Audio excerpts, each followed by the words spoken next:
The Board of Direct Entry Midwifery meeting is convening at 8:03 a.m. on March 6th, 2025. This meeting is being held in person through MS Teams video conference and is being recorded. The recording will be posted to the internet for public viewing. I will now call roll. Meredith Mance, here. Lennon Clark.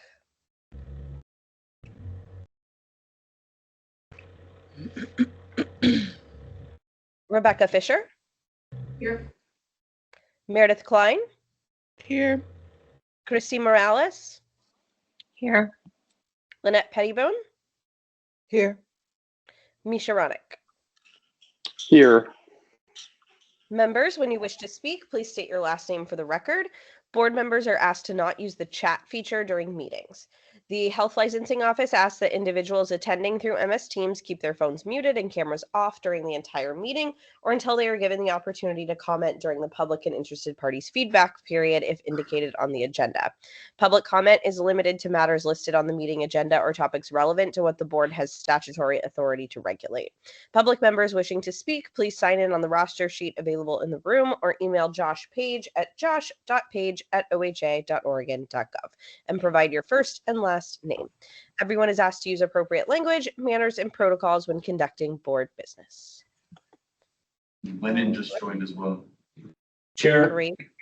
I'm Lennon now. I think you just saw that. Yeah. Awesome. Okay, we've got a full board. Good morning. This is Bob Bothwell with HLO. The first item on the agenda, Chair, is approval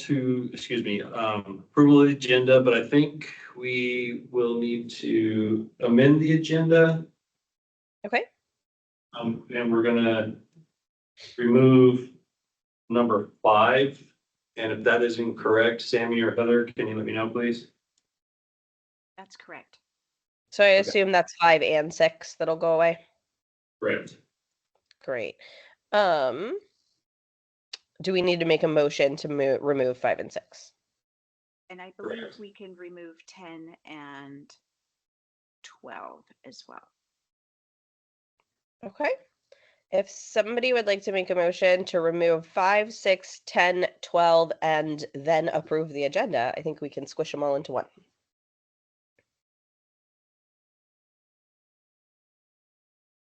This is Lynette, and I make a motion to remove 5, 6. Was it 10 and 12?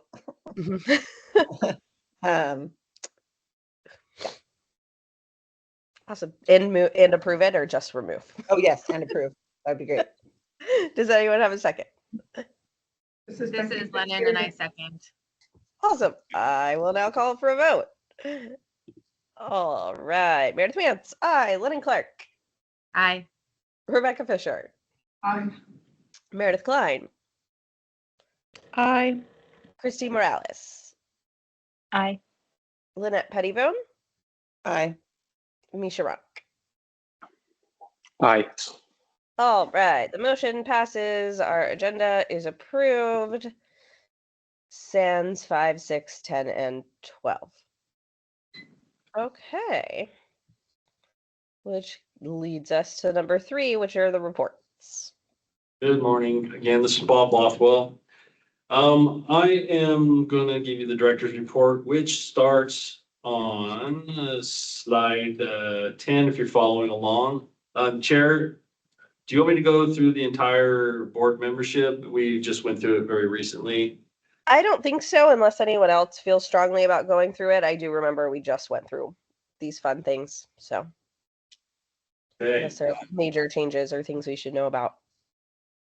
No major changes that I'm aware of. Cool.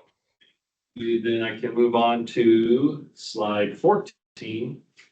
Okay. The licenses issued and in fiscal year 2025. In quarter 3, we've issued 5. And in quarter 4, we haven't issued any. At this point, licenses renewed, vast majority is online, which is much appreciated. In quarter 3, we've received 8 online and 2 by paper still. Licensed by age and gender, self-explanatory there. It's mostly those that identify as female are the biggest population of this profession, with 2 that identify as other. On slide 17, we have licenses by county, and you see by far Multnomah County outpaces everybody else. But just as a reminder that this is a residential address, not necessarily where anybody is working. And then the licensing trends, we're static at about 99 to 100 on average, and that will ebb and flow as the year moves on and licenses get renewed. And to the financials, made a little headway. We had a beginning balance of 454, 577, revenues of 40,000, expenditures of 103, 136. Net operations are in the negative. Excuse me, we spent 62,361 with the in cash balance of 516,938. And we can move into the regulatory report. Travis is online, which he is not. So I am. Sorry, I couldn't get my microphone to turn back on. Okay, very good. You're up. All right. So this is Trampus. I'm the regulatory manager, and I'm here to talk about the regulatory report. Right now, we have, as you can see, we have 2 bienniums still left on this regulatory report. The 2023 biennium, where we had 35 complaints come in during that 2-year time frame, and we have 2 that are still open. And then the current biennium that we're in, which runs for another 4 months or so, we've had 30 complaints come in during that time frame. Of those 30, 10 are closed and 20 are still open. So total open cases are 22. Now, I will also point out that there are a few of those cases in that open category that have already been completed and have been, the investigations are complete, and we're starting to move into the early phases of closing them. So so that's part of those open cases. The closed ones could also have some work being still going on them in the administrative phase as well at the end. Those closed and open numbers are always a little tricky to pin down, but that's kind of the general what's going on with the cases there. The complaints by type, as you can see, over the last 2 biennium, 12 of the 65 that came in were licensing concerns. So that could either be somebody's practicing with an inactive license or somebody's unlicensed. But the fact that we've only had 1, looks like, that we've listed as unlicensed, so in the other category. So most of them are going to be some other type of licensing concern. The vast majority are services provided, which is a pretty broad category for this group. So, and as far as the complaint type, who makes these complaints? None of them are anonymous. Only 5 of the 65 were clients, and the other 60 were somebody else other than the client. So that could be, of course, that could be a family member, but it also could be a some other mandatory reporter, medical provider, something like that. Probably is a higher piece of that number. So yeah, so that's the regulatory report. Does anybody have any questions about this regulatory report or anything like that? All right, and I'll let you go back to the meeting. All right, moving along pretty quick. Yes, Chair. Sorry, I didn't mean to cut you off. Oh, I just said thank you. You're good.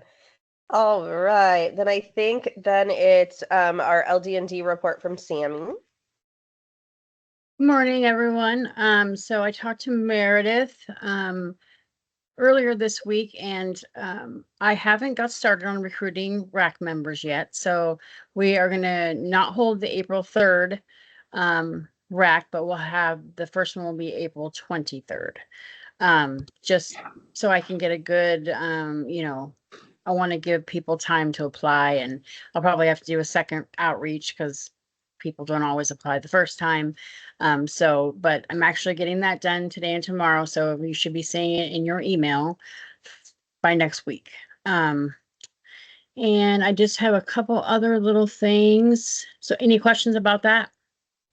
I know you're doing outreach to get people for that rack. I was wondering, is it also appropriate for us to help with recruitment, or does that need to come from you?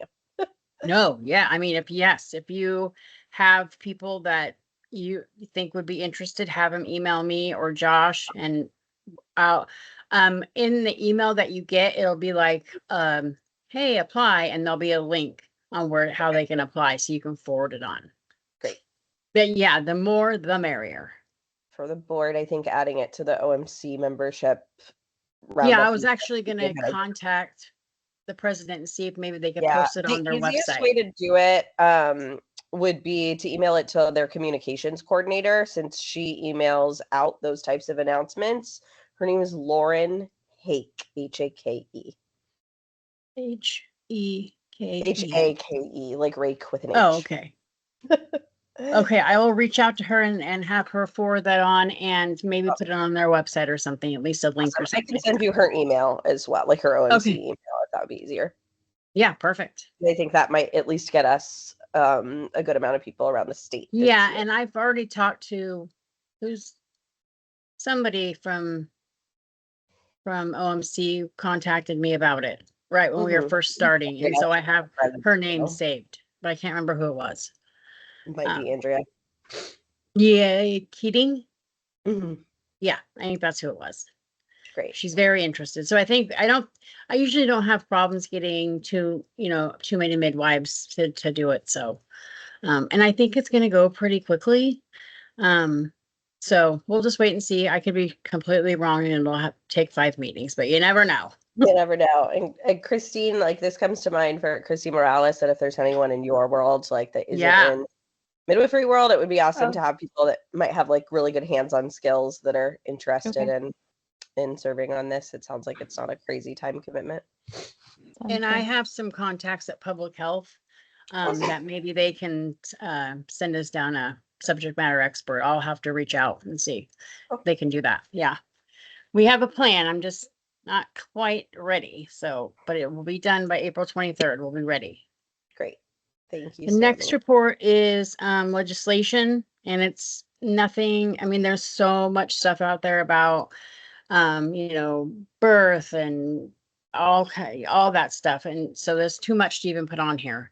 Right to care and all those types of things. So there's not really anything affecting you really, maybe like the Senate Bill 800, which Bob can explain this better than I can. Basically it would, Bob, go ahead and explain it. Okay, thank you. Good morning. This is Bob again. Senate Bill 800 is a Department of Revenue bill. And what it basically does is a group of licensing, if the Department of Revenue feels that or finds that the group is 95%, less than 95% compliant in paying their taxes, they will require the entire licensed group to get a certificate of compliance from Department of Revenue before they can license or renew. And we've had some meetings and we've expressed our concern of them doing the entire licensing base because, I mean, first we have 100 of you in this profession, but our cosmetology is thousands. So they heard and said that it was going to be easy. So whatever that looks like with Department of Revenue, not them or anything, but yeah. We're still, we've had one hearing on it, we've had a meeting with them, and we're just waiting for the next time that it comes up for discussion, and we're as involved as we can be with it. Great. Thank you. That's interesting. Yes, say the least. Yeah. And then there's other ones like taking all civil penalty monies, and putting them directly into the general fund, things like that. So they're on here, and then at the end of the report, I've put obviously my contact information, and then where you can go and look up, you could type in any word you want and look up the text of bills. So that way, if you're interested, you can go out there, and it's called OLIS, or Oregon Legislative Information System. So it's very, very helpful. I will say that. Or you can call me and I'll go through it with you. The next item is, this is just the list of traditional midwives that are registered through Vital Records. I always give that to you guys every year, so there's that. Any questions about that? Okay. And then the last one is just, I'm sure everybody already knows that they extended the public comment for the birthing center rules through March 17th. And I just put that on here so it can be part of the record. If people don't know about it, then they can see it here. And that is all I have, I do believe. Yes, that's it. Any questions? Okay. Not this time. Thank you for dealing with the weird new law that could affect us all. Or proposed bill, rather. Okay, so that takes us to the next one, which is public or interested parties. At this time, the Board of Direct Entry Midwifery will hear public and interested parties' feedback. Public comment is limited to matters listed on the meeting agenda or topics relevant to what this board has statutory authority to regulate. Comments will be limited to 10 minutes, there's not a number in here, and will not be allowed if they are disruptive to the board's conduct of its business. If you are called on to comment, HLO staff will request the public member to unmute themselves. The chairperson and HLO reserve the right to end the person's comment early and have HLO staff mute the public member if the comment does not pertain to matters listed on the meeting agenda or topics relevant to what this board has statutory authority to regulate. Are there any members of the public who wish to comment? If so, please raise your hand or use MS Teams raise hand feature and wait to be acknowledged. Okay. Chair, this is Bob. Oh, go ahead. Oh, I was just saying I see one hand. Yes. Awesome. All right. Andrea Keating, go ahead. Good morning. Are you able to hear me? We are. Okay. Good morning. This is Andrea Keating. I'm joining as the president of the Oregon Midwifery Council. And I had a question. I shared the information from the last meeting with our membership around the expected changes to Legend Drugs and Devices, and had a follow-up question wondering more detail about what renewal will look like, if there will be one set option for renewal of Legend Drugs and Devices, or whether there will be multiple options.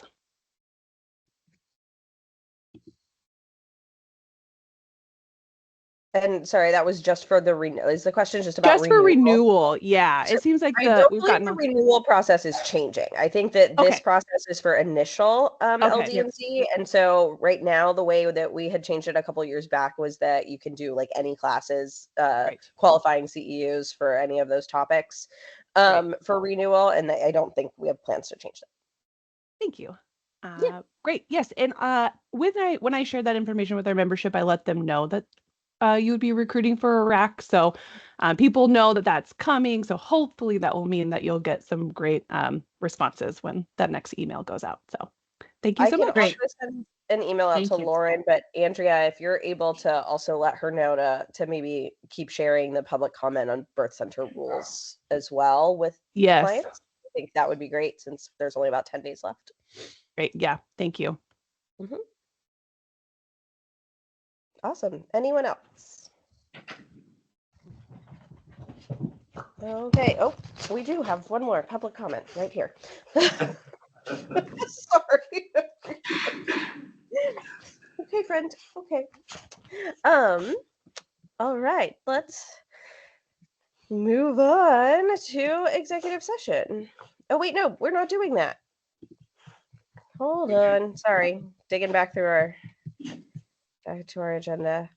Okay, so we've removed 5 and 6, so that still takes us to executive session, which is number 7. So the Board of Direct Entry Midwifery will now meet in executive session pursuant to ORS 1926602F and ORS 676595 for the purpose of considering information or records that are exempt by law from public disclosure at 8:23 a.m. on March 6, 2025.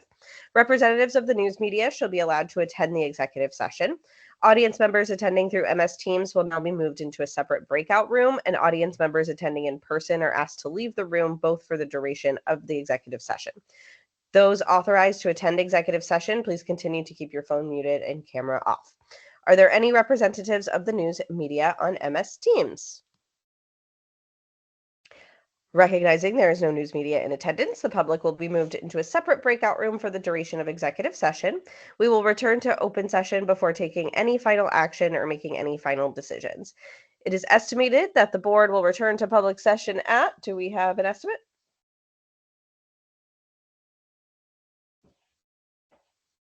Let's go 40 minutes just in case. Okay, we will say 9 to be safe. It is estimated that the board will return to public session at 9 a.m. Please be aware that it is possible that the board's executive session may last longer than 9 a.m. If the public has any questions about whether the board is still in executive session, the public can contact Josh Page at josh.page@oha.oregon.gov. Direct Entry Midwifery will now exit executive session and reconvening open session at 9:38 a.m. No final decisions were made and no votes were taken in executive session. The public will be moved from the breakout room back into the meeting, and representatives of the media may once again report all board discussions and actions. All right, so since that brings us to item 9, do we have any motions? Yes, this is Lynette Pettibone, and I move that in case number 25-11274, we open an investigation. Do we have a second? This is Misha Ronick. I'll second. All right. A motion has been made and seconded. I will now call for a vote. Meredith Mance, aye. Lennon Clark, Aye. Rebecca Fisher, Aye. Meredith Klein, Aye. Christy Morales, Aye. Lynette Pettibone, Aye. Misha Ronick. Aye. All right, the motion passes. Since we have removed 10 and 11 and 12 from the agenda, that leaves us with number 13, which is other board business. Do we have anything else we want to discuss today publicly?